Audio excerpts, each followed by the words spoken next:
guys, kumusta na kayo? Malamig na po rito sa Japan. Summer, mainit lagi, paulan-ulan. So, hindi basta makalaboy, pero lumaboy man ako, shopping. Minsan, di ako makalabas, lalo itong buulan, maginaw. Ayaw ko sa latang winter. So, dahil nakaka-boring sa winter, hindi ka makalabas. Kahit sa veranda, minsan pag uminit, tumatambay ako. Minsan doon ako nagla-lunch, nagbe-breakfast, doon ako umiinom ng hot green tea ko. Tapos tinitignan ko yung veranda ko. Kaso boring ang veranda ko, wala na siyang halaman. So, ibinalik ko yung dati kong hilig o ugali na magtanim. Kaso, alagain nga lang ang halaman, pero nakakalibang po. Na-realize ko na alaga uli ng halaman. Veranda sa Japan, walang bakuran, hindi katulad ng may mga bakuran, kasi itong building na tinitirahan ko is veranda po. Hindi po to residence house na nasa lupa. Nasa 5th floor po kami. So, kailangan gumawa ng paraan para magkaroon ng garden. Kasi ako po, since bata pa, 13 years old pa po, mahilig na po talaga ako sa halaman. So, share ko lang sa inyo ang bago kong libangan, ang paghahardin. Kahit masikip sa veranda o balcony ng Japan, i-enjoy natin ang paghahalaman. Malaking tulong po yan sa mga katulad kong lagi lang nasa bahay, naboboard, minsan na-stress, nakapag-filter ng air, lalo na sa loob ng bahay kung may indoor plant kayo, nakapag-detox ng air sa bahay. Ganon. Tara, punta tayo sa garden ko. Ang gulo ng garden ko. Gusto ko itong ayusin. Oh. May upuan ako dyan. Ako kumakain eh. Masikip lang ang space dito sa Japan eh. Walang lugar na gusto mo magbakuran, masikip. Magtiis ka lang sa veranda. Pag may time dito ako nagpapainit, wala akong sampay, iniisip ko maglalaba, ang pangit ng klima. Bumubukad-kad na yung aking rosas. Yan, ang ganda, 'di ba? Para siyang orange, para siyang old rose. Yung parang repolyo. Hindi ko rin naman alam pangalan. Bili ako ng bili, hindi ko maalam mga pangalan.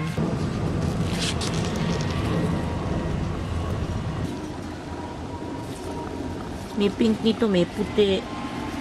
Ewan ko, red ang original. So, yung red ang binili ko.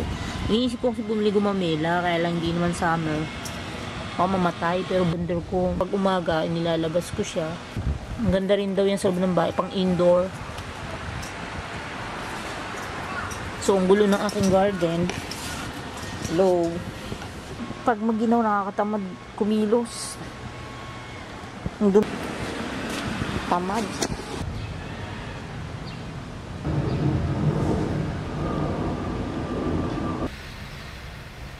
Nakakatuwa lang.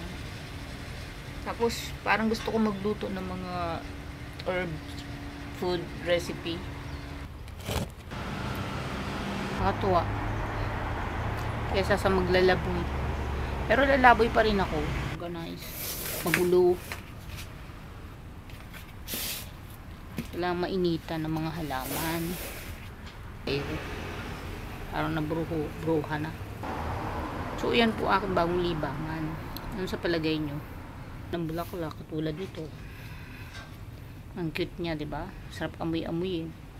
Tsaka nakaka-relax ang mind, emosyon sa mata. 'Di ba? Nilalagay ko 'to sa ibabaw ng table. Yung mga herbs. Kahapon nagluto ako ng rosemary sa gulay na may konting beef. Ay, hindi pala salmon. Salmon and rosemary. May liga kong nasa mga bar. Pero dahil hindi na nga ako umiinom. So, anong magandang libangan na dapat natin gawin? Kailangan natin ng healthy lifestyle. Like, magluto ng masarap na pagkain na masustansya. Magtanim ng halaman. Kung pwede nga lang organic, diba? Hindi naman ako expert sa mga organic na halaman. Tanim ako pero hindi ko alam talaga ang mga paraan o pagtutubig niyan. So, kailangan search muna. Kasi pag namatay, sayang. Ganyan ang buhay. Nakakatuwa, paligid ako ng halaman ko sa garden. Hindi ko alam anong lunch lulutuin ko. Japanese food na naman. Nagluluto ko everyday. Siyempre, nagpapakain ako ng pamilya. Hindi ko nga maintindihan ang gagawin ko eh. Andito ako sa ano.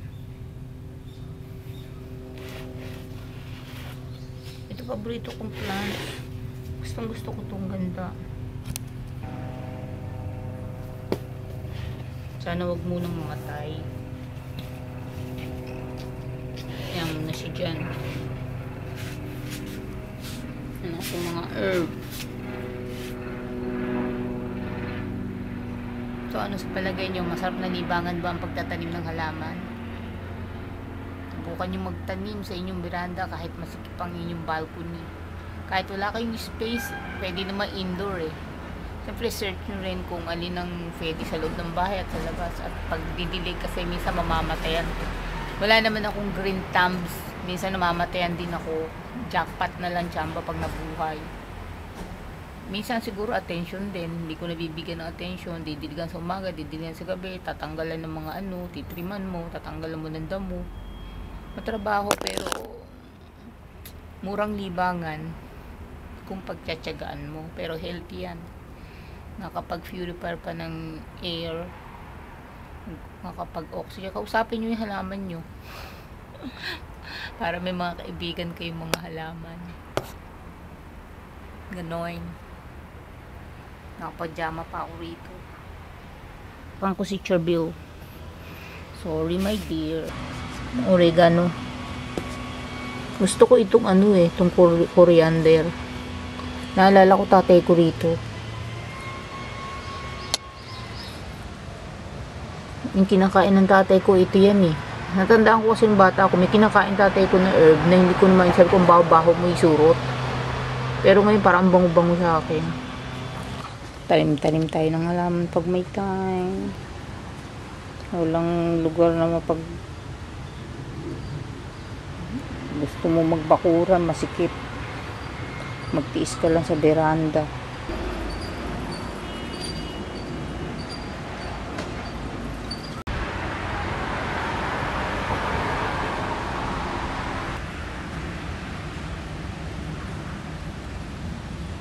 Computer ko, bye-bye na po. At ako ay magdidinig ng bahay, luluto at lalapon. Pagkain. Maginaw sa Japan. Bye-bye!